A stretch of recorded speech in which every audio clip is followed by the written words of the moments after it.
And now, it's BoomerLife, lifestyle discussion designed to make your life more engaging, meaningful, and complete. Celebrating the baby boomer generation, this is BoomerLife on Sept19th2016. You made me so very happy. I'm so glad you... This is BoomerLife on Sept19th2016. I'm Joanne Sutton. Thanks for being here today. For the next hour, we're joined by our friends from the Alzheimer's Society of British Columbia. CEO Maria Howard is here today with her wealth of knowledge and experience about the society and its programs that are run throughout this province. Maria is no stranger to the disease as well. She shares, like many of us in this room, a very personal connection to dementia. Another reminder that you're not alone. We are all in this phase of life together. So, Maria, I just want to say thanks for being here today. Oh, well, thanks for having me. We always love coming and sharing the show together. Well, we love hearing your stories as well and your contributions. So let's recap a little bit. Last month on the show, we focused on the experience of people living with dementia that were living in remote communities outside of the Lower Mainland. And we also talked about how different dementia care can actually look in some of those communities. We talked about the unique challenges some of those people faced. Like our first guest was Heather Inglis. She lives in Ashcroft. She cares for her mother, who is living with dementia. And Heather shared her perspective on the differences and some of the benefits to caring for her mom in a small town as opposed to the big city of Vancouver. Last show, we also spoke with Juanita Little, and Juanita is a registered nurse in Ashcroft who serves a large number of communities all throughout the Kamloops area.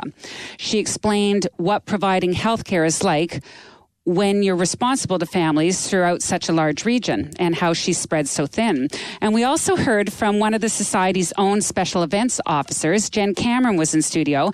Now, Jen is coordinating the Society's coffee break fundraiser taking place throughout the province of BC right now. It's throughout the whole month of September. So if you missed the show, I'd like to remind you that past episodes can always be heard online from our website, Sept19th2016.com, or also on the Alzheimer's BC website as well, so AlzhiemerSocietyBC.org.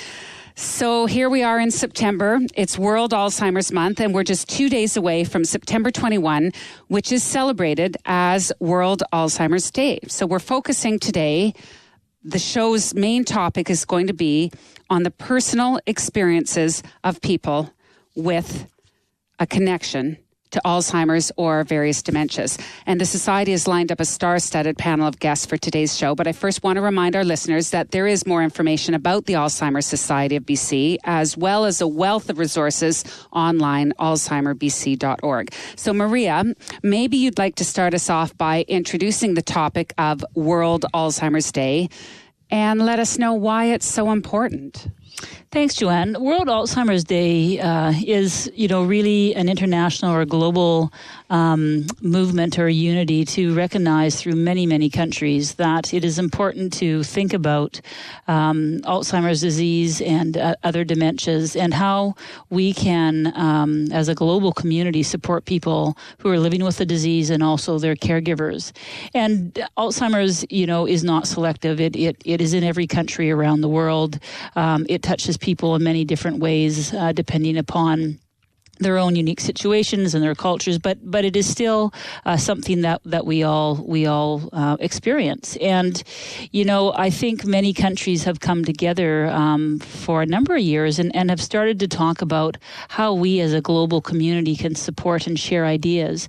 And I think people naturally go to the thought about, well, research. And so what research can we share globally that helps each other and builds upon and maybe find some type of a cure or some type of a treatment.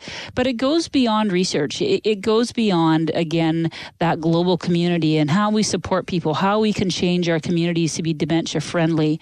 What programs and services can we put, again, in our neighborhoods, in our cities that support people who are living with dementia to still be able to have a great quality of life, to be safe, to be able to access the things that are important to them, to support the caregivers who spend a lot of their time and energy helping their family or friends, and how do we do that together and work on this problem together? So World Alzheimer Month is really important to bring that attention about this issue as not just something that happens in the Lower Mainland of BC, but something that happens way beyond our borders. Well, it sounds like the entire month of September is quite a fruitful month for the Alzheimer's Society BC. What can you share with us about the role that that you will actually play? Because I think one of the key points you just mentioned was the first thing that comes to mind for many of us is research. It's not just research. I think a lot has to do with education as well.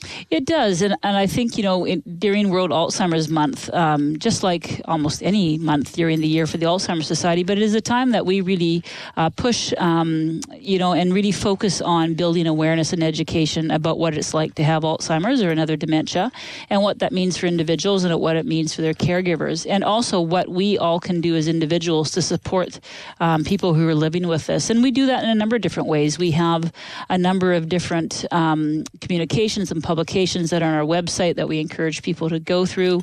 It's through Coffee Break in terms of raising awareness, and it's also through events in terms of raising dollars and ensuring that those dollars go back to helping people live in our community in BC to get the support they need, as well as to supporting research so that we are looking for a cure or at least a treatment that would help people. And one of the biggest programs that we've heard about and learned about on this program is called First Link.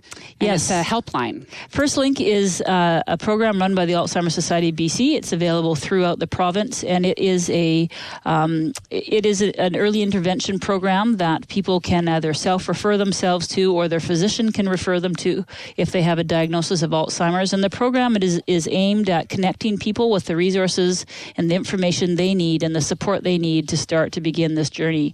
We know that everybody has a different experience depending upon, who they are, their age, the type of dementia they may have. And so it's really important that individuals have as much information as possible, as early as possible, so they can start to make the best decisions for themselves about what their experience is going to be like and how the care that they will need will look like. And so First Link is a one way to do that. And we do have a dementia helpline that's associated with First Link that people can call at any time just to ask questions and begin a conversation. Mm-hmm. Great place for me to pass along the number, which is 1-800-936-6033. So we're going to be starting off today's show by speaking firsthand to a person who is actually living with the disease, and that person would be Alec Burden. Now, you might recognize his name. Alec has had a long career in the broadcasting industry here, both radio and TV, and he may be remembered by some of our listeners as the host from Global TV's Alec's Best Bets, the guy with all the travel tips, right?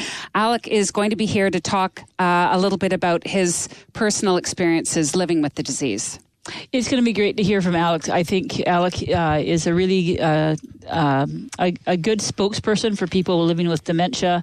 He has, learned how to adjust his life accordingly, but Alec is still full of life and still is out doing many things, which is really what the society is helping people to understand, is that while it is really shocking to receive a diagnosis of Alzheimer's or dementia, it doesn't mean that enjoyment of life and giving back and contributing to your community stops. And so it's going to be exciting to hear Alec and have him share his experience with that. And for those of you that aren't watching the podcast, I should let you know Alec is in the studio with us, and we can't talk about him as if he's not here.